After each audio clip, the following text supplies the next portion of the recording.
ancaman kebangkitan komunisme dan arogansi oligarki di balik rancangan undang-undang haluan ideologi Pancasila?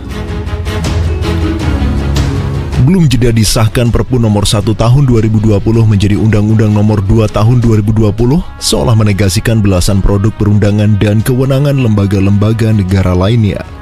Ditambah, RUU Minerba yang disahkan pula demi kepentingan oligarki penguasa, semakin memperkokoh bangunan kekuasaan korporatokrasi berselimut demokrasi. Mewujudkan kesewenang-wenangan otoriterisme baru dilegitimasi perundang-undangan dalam bentuk constitutional dictatorship. Dalam cengkraman kuasa kapitalisme global yang luluh lantak diterjang pandemi corona.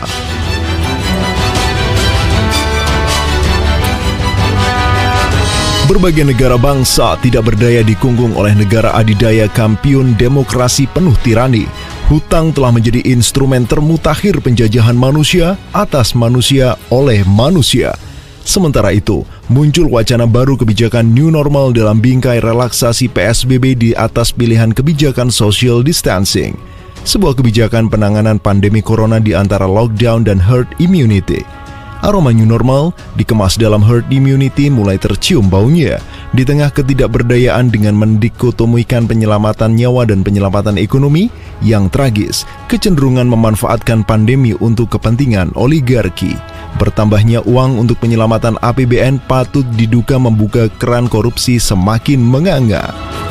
Arogansi oligarki yang penuh angkara murka ternyata semakin liar.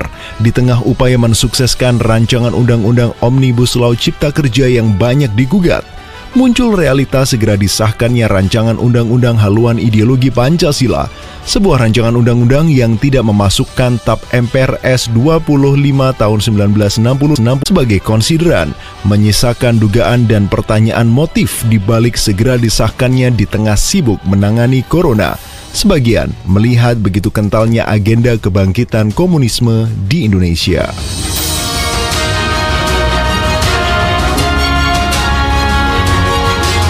Di tengah masifnya kerjasama investasi Turkey Project dengan Republik Rakyat Cina yang berebut kawasan jarahan penjajahan dengan dajjal dunia bernama Amerika, seolah merefleksi perjalanan sejarah kemerdekaan Indonesia, tentang keberadaan PKI yang telah menumpahkan darah kaum muslimin tidak berdosa, menciptakan propaganda kebencian pada umat Islam dan Islam penuh adu domba yang tidak bisa dilupakan begitu saja dalam ingatan manusia. Keluarnya SKKPH atau Surat Keterangan Korban Pelanggaran HAM Berat, rancangan undang-undang KKR, permintaan maaf oleh Presiden, keanggotaan legislatif dari keluarga PKI, propaganda opini PKI sebagai korban adalah sederet langkah yang sedemikian masif diperjuangkan oleh para tokoh PKI yang saat ini menjadi bagian dari oligarki. Nampaknya, rancangan undang-undang haluan ideologi Pancasila menyingkap dan menguak seberapa ancaman kebangkitan komunisme dan arogansi oligarki. Dan apakah sasaran alamat serangan benar-benar ditujukan kepada umat Islam dan Islam yang kian menunjukkan tanda-tanda kebangkitannya?